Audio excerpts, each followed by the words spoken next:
Et comme promis, notre rendez-vous culture, ce sera désormais tous les lundis sur France Info à 22h15. Bonsoir Youssef Bouchiki. Bonsoir Julien. Je vous ai laissé ma place sur le canapé. Alors ce soir, vous recevez Alexis Michalik, auteur notamment de la pièce Le Porteur d'Histoire, qui est un immense succès. Oui, alors je suis très heureux de recevoir Alexis. J'avais déjà dit tout le bien que je pensais de son travail dans mes chroniques, mais j'avais envie d'en savoir un peu plus ce soir. Alors, vous avez commencé par être comédien. Ensuite, vous avez réussi le concours du conservatoire et en fait une belle carrière de comédien. Vous tendez les bras, mais vous décidez de tout arrêter pour vous lancer et créer vos propres spectacles. Et c'est un succès puisque depuis 5 ans, le Cercle des Illusionnistes... Non, d'abord il y a eu Le Porteur d'Histoire qui triomphe depuis 5 ans. Ensuite, il y a le Cercle des Illusionnistes. Là encore, c'est un triomphe. Vous récoltez quelques Molières. Et aujourd'hui, c'est la pièce Edmond qui fait un tabac au Palais Royal. Alors j'ai envie de vous demander, vous n'en avez pas marre que le succès vous poursuive comme ça, Alexis? Si, j'aimerais bien faire un beat de temps en temps. Non, c'est un plaisir, pourvu que ça dure.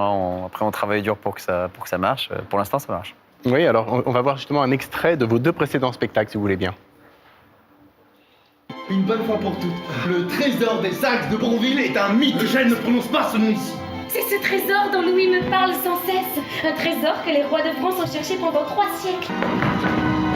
Nous pouvons inventer un nouveau langage, une nouvelle manière de raconter une histoire qui mêlera la peinture, la musique, la magie. Qui contient 3 types de passagers. Ceux qui veulent savoir, ceux qui savent déjà, et ceux qui rêvent. Alors vous l'avez vu, on a mélangé en fait des extraits des 2 pièces et on a l'impression que c'est un seul et même spectacle. Et en fait le lien, c'est un peu l'imagination et le rêve. Et c'est ça votre secret, c'est vraiment vous puisez votre source, votre inspiration dans l'imagination en fait. En tout cas, je ne m'attaque à un projet que lorsque je suis sûr de l'histoire et que l'histoire me plaît moi et que je me dis ok, ça je pourrais aller le voir en tant que spectateur, pas avant. Donc c'est toujours des histoires très riches à rebondissements et j'ai l'obsession du rythme. Donc je tanne les acteurs pour aller toujours plus vite et toujours garder le rythme. Ouais, c'est vrai, il se passe beaucoup de choses et on ne s'ennuie pas. Et depuis la rentrée, justement, votre dernière pièce, Edmond triomphe, je l'ai dit, au Théâtre du Palais Royal. Et là encore, ce qui est surprenant, c'est que vous avez décidé de raconter l'histoire de Cyrano de Bergerac. Ouais, de raconter comment Cyrano de Bergerac a été créé par un jeune Edmond Rostand en proie au doute. Oui, et dans votre écriture, justement, vous mélangez le vrai et le faux. Et ce qui est vrai, on apprend beaucoup de choses dans votre spectacle, et justement, dans celui-ci, ce qui est vrai, c'est qu'on apprend que tout le monde pensait que cette pièce ferait un bide. Racontez-nous cette histoire, justement. Ouais, tout le monde était persuadé que ça allait pas marcher parce que c'était une pièce en costume. On est à la fin du 19e siècle.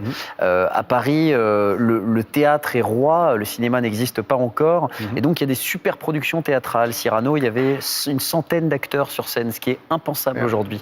Et il écrit en vers comme un auteur romantique du début du 19e.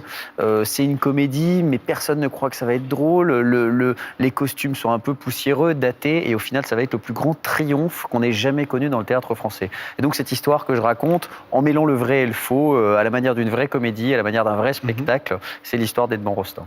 Oui, c'est incroyable, et c'est un chef-d'œuvre. Cyrano, oui, c'est sûr. Mais votre pièce aussi, Les gens de bouscule, je crois. Mais j'ai même pas pu aller la voir. C'est-à-dire on m'a dit, et c'est complet jusqu'en juin. Enfin, c'est pas complet jusqu'en juin, mais ça va jouer jusqu'en juin. Et c'est complet, en tout cas, maintenant, on peut pas la voir. On s'attendait pas du tout à ça, mais pourvu que ça dure, encore une fois, non, c'est super. Je pense que les gens, ils ont envie de choses à la sortie desquelles ils sont heureux, à la sortie desquelles on leur a donné un peu d'espoir. Et c'est un peu l'espoir. Et c'est aussi, d'une certaine manière, à rendre hommage à la langue française, à la culture française, puisque c'est les grands noms du théâtre français. On va croiser Sarah Bernard, on va croiser Feydeau, on va croiser Ravel, on va faire plein de clins d'œil en fait à tous ces gens qui ont créé le Paris de la fin du 19e, que j'aime profondément. Ouais. Alors vous parlez du succès justement qui vous poursuit et vous dites que en fait, ce qu'il faut, c'est un peu de talent et 90% de sueur. Moi, j'ai envie d'ajouter de l'audace quand même parce que vous osez raconter l'histoire. Moi, je suis incapable de résumer une histoire. J'ai vu vos spectacles et je peux pas le résumer. Donc il y a des rebondissements, vous mélangez les époques. C'est stratégique. C'est pour que les gens soient obligés de revenir. Non, mais surtout, c'est que vous prenez à chaque fois des comédiens inconnus. À l'heure où tous les théâtres de Paris se battent pour avoir une tête d'affiche et vous faites du succès avec ça.